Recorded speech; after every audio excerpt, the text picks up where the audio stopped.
बढ़ते आगे रुक कर लेंगे बड़ी खबर का, जहां हरियाणा कांग्रेस ने विधायक दल का नेता नियुक्त नहीं किया है। दरअसल कांग्रेस विधायक दल के नेता को लेकर बयानबाजी फिलहाल तेज नजर आ रही है, लेकिन नेता की नियुक्ति अभी तक नहीं हो पाई है।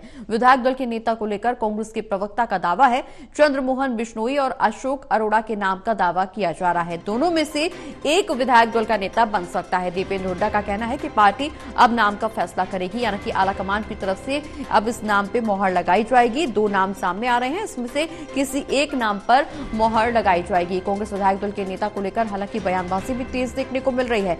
नेता को लेकर के कांग्रेस के प्रवक्ता का दावा है कि चंद्रमोहन बिश्नोई और अशोक अरोड़ा के नाम को लेकर के दावा किया जा रहा है। दोनों में से किसी एक को विधायक दल का नेता बनाया जाएगा। दीपेंद्र हुड्डा का बयान सामने आया, उन्होंने साफ तौर पर कहा कि पार्टी आलाकमान इस एक नाम का फैसला करेगी।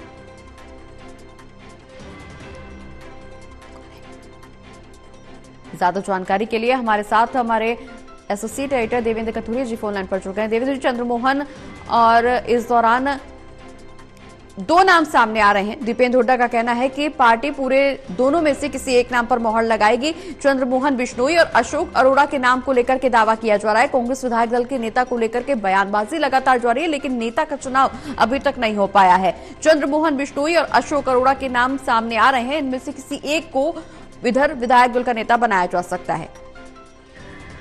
देखिए प्रगति, कांग्रेस कहां तो सरकार बना रही थी जैसी संभावना थी, जैसी कांग्रेस के नेता मान रहे थे। हाईकमान भी उम्मीद कर रहा था विधानसभा में कांग्रेस की सरकार बनेगी, दावे भी हो रहे थे।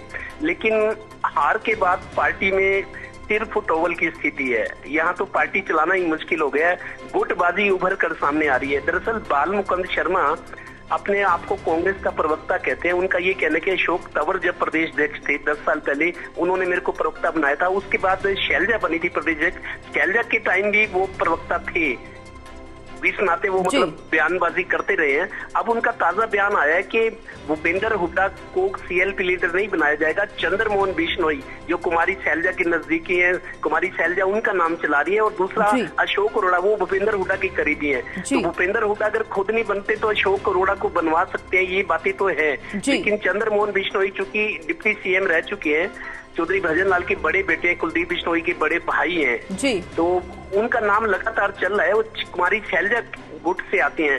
कुल मिलाकर जब बालमुकुंद शर्मा ने बयान दिया कि चंद्रमोहन बिश्नोई या अशोक अरोड़ा में से कोई एक बनेगा, तो उसके बाद ये विवाद और हवा ले गया है। दरअसल चांदवीर हुड्डा जो भूपेंद्र हुड्डा के मीडिया का काम देखते हैं, वो खुद को कहते हैं कि मैं हरियाणा प्रदेश कांग्रेस का अधिकृत प्रवक्ता हूँ, मैं बयान दे सकता हूँ। बालमुकुंद शर्मा प्रवक्ता नहीं है, आपस में ही दोनों उलझ रहे हैं प्रवक्ता। तो उसके बाद दीपेंद्र हुड्डा का बयान आया है कि देखिए इसका फैसला तो हाईकमान को करना है, हाईकमान जो करेगा हमें मंजूर होगा। तो भूपेंद्र हुड्डा के खिलाफ जो है हवा और तेज हो रही है, लेकिन दीपेंद्र हुड्डा ने इस बात को संभालने की कोशिश की कि फैसला हाईकमान को करना, हाईकमान जो कहेगा हम वो मानेंगे। लिहाजा सीएलपी लीडर, अभी देखिए 13 तारीख से विधानसभा का सत्र शुरू हो रहा है, आज 9 तारीख हो गई, 2-3 दिन का समय बचा है। अभी तक 20 साल में ऐसा हुआ है कांग्रेस का सीएलपी लीडर को चुनने में इतना टाइम लगा है।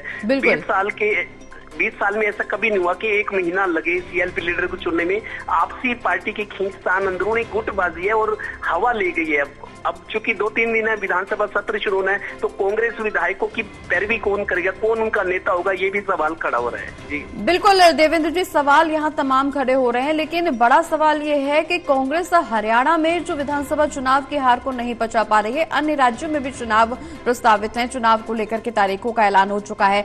अगले राज्यों, तमाम अन्य राज्यों में जहां विधानसभा का चुनाव होना है, वहां पर कांग्रेस किस तरह की रणनीति अपनाएगी? क्योंकि हरियाणा में जिस तरह से हार का सामना करना पड़ा, ओवर कॉन्फिडेंट नजर आ रहे थे कांग्रेसी कार्यकर्ता, कांग्रेस के तमाम नेता मंत्री, लेकिन जिस तरह से यहां हार देखने को मिली, इससे उभर नहीं पा रहे हैं, तो अन्य राज्यों को कैसे साधेंगे? अगली रणनीति, आगे की रणनीति, आगे की राजनीति कांग्रेस की कैसी रहेगी?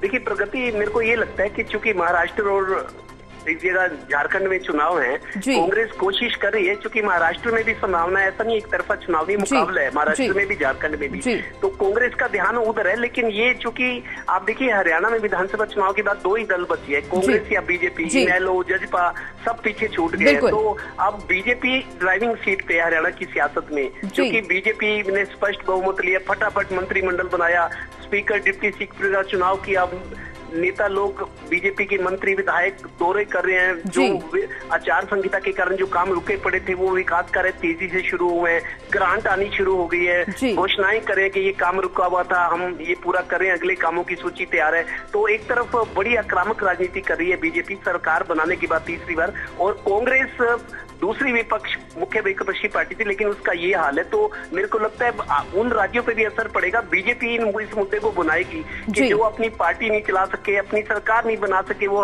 राजनीति क्या करेंगे, हरियाणा को कैसे चलाएंगे। तो बीजेपी को हमले करने का मौका मिले, बहुत बड़ा। बिल्कुल देवेंद्र जी, बीजेपी को निश्चित तौर पर हमले करने का मौका मिला। चूंकि हरियाणा की अगर राजनीति का जिक्र करें तो चंद्रमोहन बिश्नोई का नाम विधायक दल के नेता के तौर पर काफी इनका पड़ला भारी माना जा रहा है, प्रबल माने जा रहा है। चूंकि ये शैलजा गुट के यहाँ से निकल करके नजर आ रहे हैं, क्या इस वजह से भी शैलजा गुट को ज्यादा इस वक्त प्रायोरिटी दी जा रही है? क्योंकि भूपेंद्र हुड्डा को चुनाव के दौरान बहुत ज्यादा समर्थन मिला, उनको काफी आगे किया गया और नतीजतन हार का सामना करना पड़ा। क्या अब पार्टी आलाकमान इससे सजग हो गई है? अब शैलजा गुट को भी यहाँ पर देखने की तैयारी शुरू हो गई, देखा जा रहा है, इनके भी जो समर्थक हैं, इनके भी जो नाम है उन पर भी विचार विमर्श किया जा रहा है। क्या यही वजह है कि चंद्रमोहन बिश्नोई के नाम को लगभग तय माना जा रहा है? देखिए, प्रगति बीजेपी की जीत की तीसरी बार ये वजह है कि जीटी रोड बेल्ट जो नॉन जाट बेल्ट मानी जाती है, जिसमें 7 जिले आते हैं, चंडीगढ़ से दिल्ली के बीच जो 7 जिले हैं, पंचकुला, अंबाला, यमुनानगर, कुरुक्षेत्र, करनाल, पानीपत, सोनीपत, एक ये और हीरवाल बेल्ट। दरअसल ये चुनाव एक वजह ये भी रही कि जाट नॉन जाट पर आकर टिक गए लास्ट में। तो जो नॉन जाट थे उन्होंने मतलब बीजेपी का साथ दिया लास्ट टाइम में, जब 5 तारीख को वोटिंग होनी थी। तो ये कारण ये भी रहा था कि जाट लोगों को ये लगा कि भूपेंद्र सिंह हुड्डा या इनकी सरकार आ रही है, तो नॉन जाटों को एक तरह से मोबिलाइज कर लिया बीजेपी ने। अब वजह क्या है? अशोक अरोड़ा की, चंद्रमोहन की, दरअसल दोनों नॉन जाट नेता हैं।